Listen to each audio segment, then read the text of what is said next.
Hey, Hope, thank you so much. Yes, as you mentioned, I'm here with Nick Kovacevich. Thank you so much for sitting down with me today. Thanks for having me. Okay, so Kush Bottles, marijuana packaging.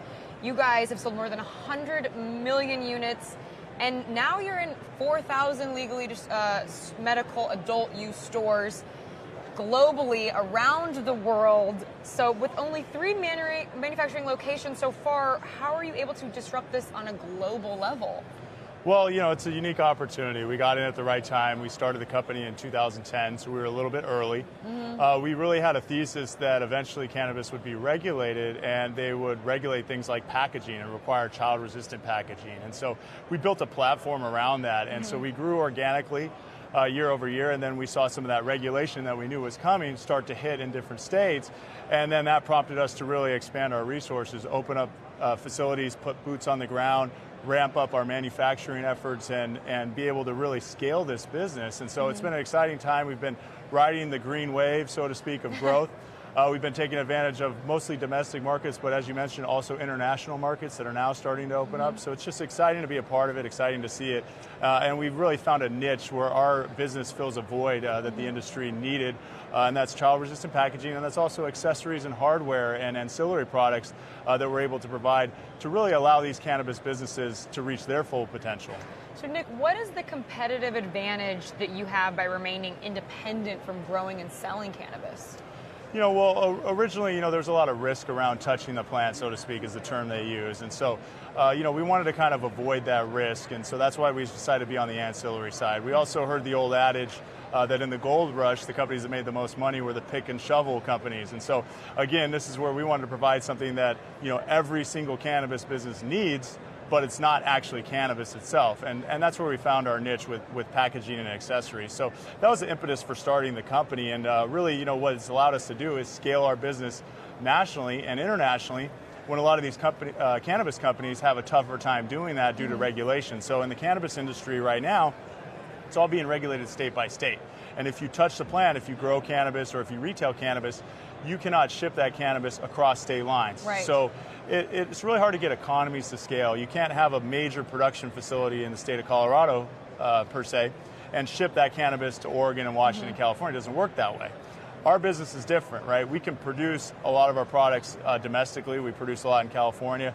We produce in some of the other states as well. And we can ship that product all around the country, and we can ship it internationally as well. So you don't have specific regulations on your products by the states for shipping to different states?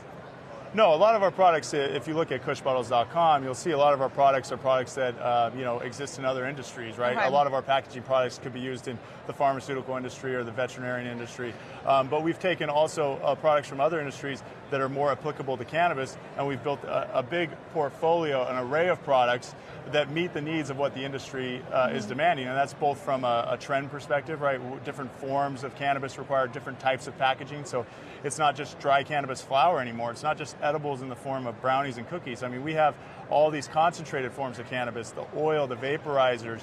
We're a big distributor for vape cartridges and batteries. So we're doing all that aspect of the business. And if you look at edibles, now there's gummies, there's different, you know, pizzas out there in the market. So all these products are so unique, and they have to be packaged differently, and the accessories around the industry have constantly evolved. So what we do is we look at state regulation, and we determine, given that regulation, which suite of products can adhere to those regulations that we can now take and apply to that state and service the market with.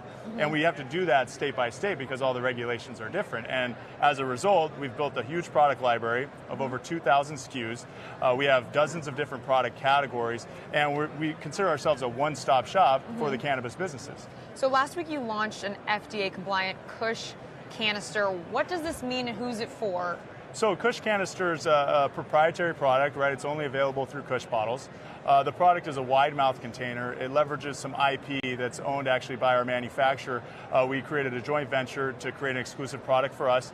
And the IP is around the child-resistant locking mechanism. So this is a product that, you know, is child-resistant, so it meets a lot of the state mandated requirements for child resistancy. It actually adheres to the federal standards. But the product is a wide mouth container, so it's for larger format. So as I explained, a lot of the market is evolving, and so People are going to larger format edibles. So this is a perfect package for that.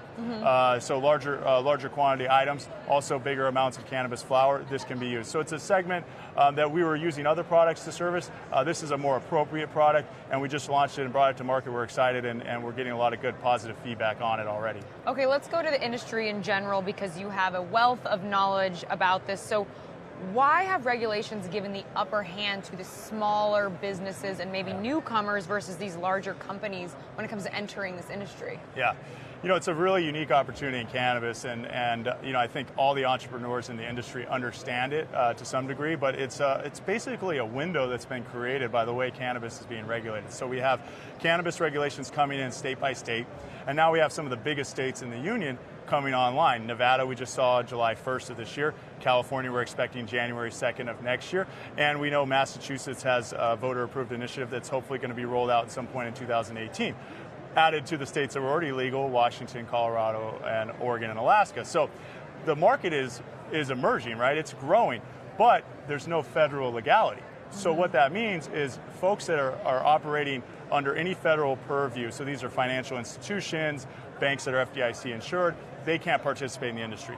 Any Fortune 500 company that has a lot to lose, that is a little bit skeptical about the industry, they're not going to be participating. So it creates an environment, and like I said, a window of time where smaller entrepreneurs can build their business without the threat of big competition, without the billion-dollar balance sheets coming in and knocking them out. So they have this window to grow their business, and everybody's rushing. That's why you see here at a conference, everyone's out here rushing to try to grow their business, get out in front. It's the green rush, because they know that that window is limited. Nobody knows exactly when it'll be federally legal, but everybody expects it's going to happen sometime within the next 2 to 10 years.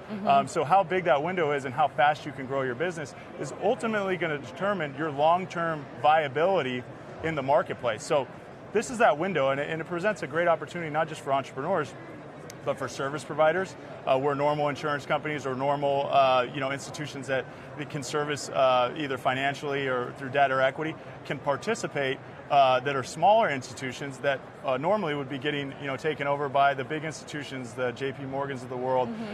It's a real opportunity for the small investor to get really good deal flow. So it's unique, unlike anything we've probably ever seen here in the United States, because of the dichotomy between federal and state law.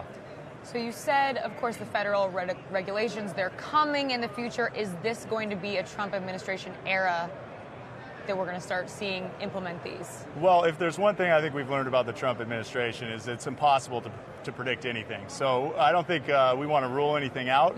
But given the stance that Attorney General Jeff Sessions has taken against cannabis, we don't think that it's likely that there will be a huge, national referendum under the Trump administration. That said, the Republicans have always been advocates for state rights, so we believe that it will continue to evolve. And we know more and more states are coming on, especially states like California that carry a lot of weight.